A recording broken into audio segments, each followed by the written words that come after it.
Baba, nakushukuru kwa ajili ya saa hii na wakati kama huu.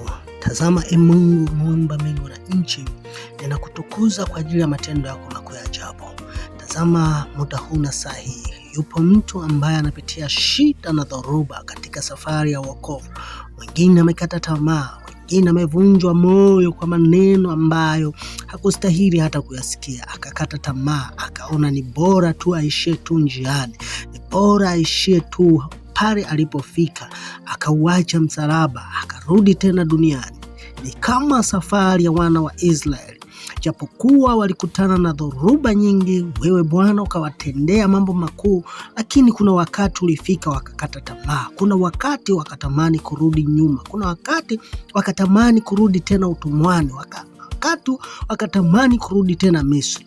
Bwana, ninakuomba msaidie mtu huyu, msaidie kijana huyu, msaidie mama huyu, msaidie baba huyu anayepitia katika changamoto, anayepitia katika dhoruba, mwenye shida na mahitaji ya namna yoyote ile.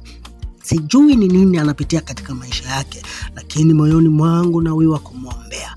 Baba, naomba ukamsaidie. Baba, naomba ukamfungue. Ikiwa yupo katika vifungo vya namna yoyote ile, ninaachilia nguvu yako ya uponyaji katika jina la Yesu Kristo.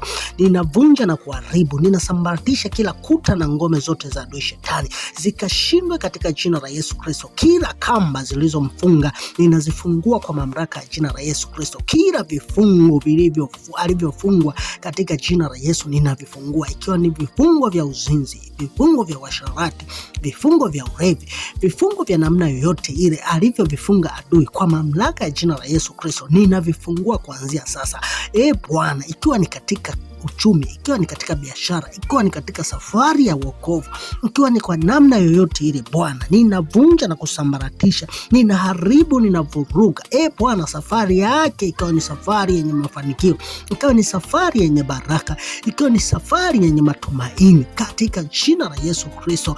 Wewe ni Mungu unayetupenda kama Yohana inavyosema, Yohana 3:16, kwa maana jinsi hii Mungu aliupenda ulimwengu hata akamtoa mwanawe pekee, ili kila mtu amwaminie asipotee, bali awe na uzima wa milele. Tazama Baba, pengine huyu mama alikuamini mwanzo, pengine huyu baba alikuamini mwanzo, pengine huyu kijana alikuamini mwanzo, lakini alipokutana na dhoruba, alipokutana na mapito na changamoto nyingi, akakata tamaa. Baba, ninakusihi, wewe ni Mungu wa huruma, naomba ukamshike tena mkono, naomba tena ukamshike tena kwa mara nyingine, ukamuongoze Bwana, ili afike salama, kwa jina la Yesu.